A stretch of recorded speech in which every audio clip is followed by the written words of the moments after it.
Welcome to this explainer. We've got an absolutely fascinating topic lined up for you today. We're going to trace a truly extraordinary journey, the story of a historical figure named Shariputra.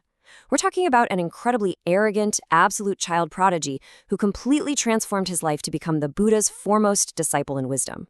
We'll explore his early erudition, that pivotal moment he took refuge in the Dharma, and later we'll even analyze how his highly structured, analytical approach compares with the experiential wisdom of another great disciple, Subhuti.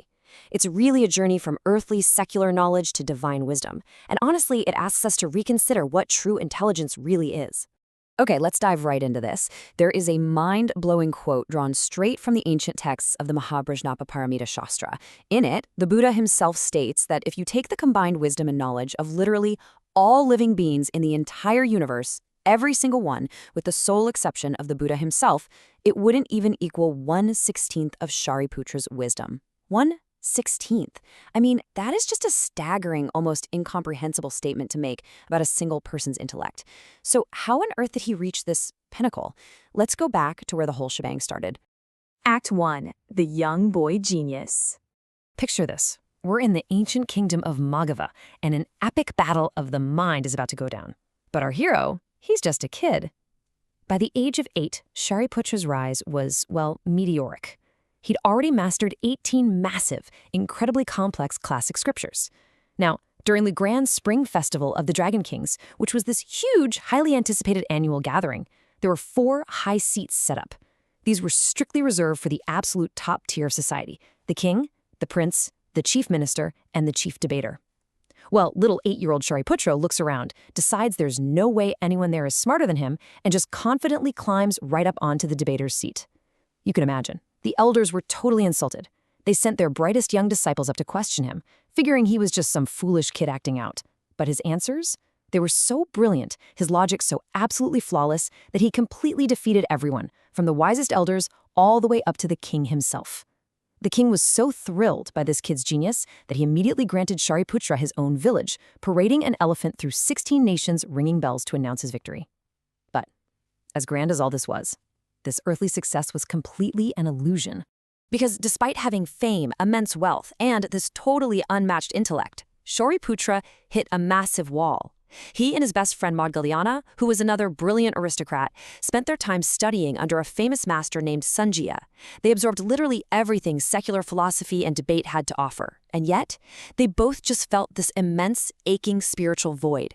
There's this powerful story where their master, Sanjaya, is on his deathbed and he's just laughing at the tragic illusion of worldly love and attachment. Watching their master die without having achieved any kind of ultimate liberation was a massive wake-up call. It made Shariputra and Maudgalyana realize that all their fancy secular knowledge was, at the end of the day, a dead end. Which brings us right to the most crucial pivot in his life. Act 2, the path to awakening. Desperate for something real, the two friends made a solemn vow. Whoever found the ultimate truth, the nectar of immortality that actually breaks the cycle of suffering, absolutely had to share it with the other. Then it happens. One day, Shariputra sees a monk named Ashwajit peacefully begging for food.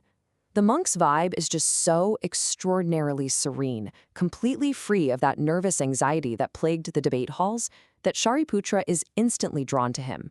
He goes up and asks, "Who is your teacher and what does he teach?" Ashwajit modestly shares just a very simple stanza from his teacher, the Buddha. He says, "All phenomena arise from causes and conditions. The master has explained their causes and also how they cease." Boom. In a single instant, that profound concept, dependent origination, the idea that everything is interconnected and absolutely nothing exists independently, completely shatters Shariputra's lifelong worldly arrogance. From hearing just that one single stanza, Shariputra immediately attains the first stage of awakening. True to his vow, he literally runs back and shares this nectar of wisdom with Maudgalyana. Together, they gather their 250 disciples and immediately go take refuge in the Buddha. But here is a really fascinating detail about the final step of his liberation. You'd think a genius like him would attain full enlightenment instantly, right? Well, it actually took Shariputra exactly half a month to attain full arhatship. Why half a month? Because his intellectual capacity was so vast, he needed that specific amount of time to thoroughly analyze and perfectly understand every single dharma, every tiny aspect of reality. He wasn't just freeing himself, he was mapping it all out, preparing his mind to stand right beside the Buddha and help turn the wheel of the Dharma for everyone else. All right, moving into Act 3, Shariputra versus Subhuti. Now, what's really interesting about this is how we shift from a biographical story into a much deeper philosophical comparison. We're going to look at the Prajna teachings, that's transcendental wisdom, and analyze the different roles the Buddha assigned to his top disciples. We have two absolute legends here. On one side, Shariputra, foremost in wisdom. As we've seen, his wisdom was highly analytical. He loved structure, categorization, building logical frameworks. But on the other side, we have Subhuti, who was known as foremost in non-dispute. Subhuti lived in this deep meditative state known as the samadhi of emptiness. His mastery wasn't about categorizing knowledge intellectually, it was purely experiential. He had this boundless compassion that naturally prevented him from ever causing distress or arguing with any living being. So the Buddha utilized these two very distinct minds for very different duties in the Prajna teachings. Shariputra was absolutely crucial for laying down the foundational Dharma structure. He was the great explainer, mapping out the intellectual path so everyday people could actually follow the logic of the teachings. But later, when the Buddha needed to teach the absolute deepest, most paradigm-shifting aspects of prajna, the perfection of wisdom and the ultimate emptiness of all things, he often directed Subhuti to speak. Why? Because the ultimate teachings of emptiness can, frankly, confuse or even distress people if they're taught purely through dry logic. Subhuti's natural, compassionate aura of non-dispute made him the perfect, gentle vessel for those intense truths. Let me share a beautiful little anecdote that perfectly captures Subhuti's mindset. There was a time when the Buddha was physically descending back to Earth from the celestial triastramsha heaven. Naturally, everyone is rushing to greet him. Kings, gods, there was even a nun who used magic to transform herself into a universal monarch just to cut to the front of the line. But Subhuti? He stayed completely still inside a mountain cave. He realized that the Buddha's true body is actually the Dharma body, and the ultimate way to see it is by observing the emptiness of all phenomena. When the Buddha finally arrived, he declared that Subhuti, sitting quietly miles away in his cave, was actually the very first person to truly greet and worship him. And that leads us perfectly into Act 4, the ultimate Dharma gift. So what do you actually do once you attain this incredible transcendent wisdom? Well, the ultimate expression of wisdom isn't just hoarding it, it's giving it away. The texts symbolize this transition from earthly knowledge to divine wisdom by looking at generosity. And we need to contrast two main forms here. On one hand, you have material giving money, food, resources.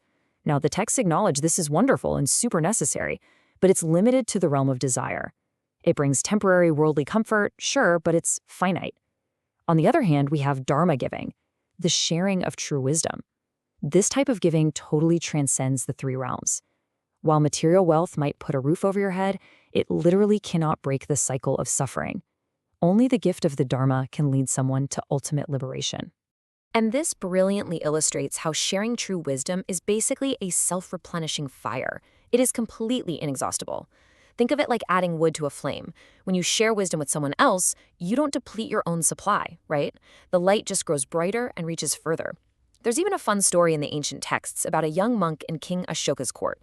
Apparently, his mouth smelled like beautiful flowers all the time, simply because he had spent a past life joyfully preaching the Dharma. Sharing wisdom purifies the mind of defilements and establishes the absolute supreme path to nirvana. It's hands down the highest form of generosity. We've covered a ton of ground today. We started by looking at an arrogant, 8-year-old genius who thought he knew everything about the world, only to realize that worldly knowledge was, in the end, totally empty. We saw him find true awakening in the simple, beautiful truth of dependent origination. And we explored how the absolute deepest wisdom ultimately rests in the vast, compassionate emptiness demonstrated by figures like Subhuti. So, as we wrap up this explainer, I really want to leave you with a provocative thought to chew on. If true wisdom isn't about how many facts we accumulate or how many arguments we can win in the debate hall, but rather how clearly we can perceive emptiness and just let go, what worldly illusions are you and I still clinging to today? Take a moment to sit with that. Thank you so much for joining me, and keep seeking that true wisdom.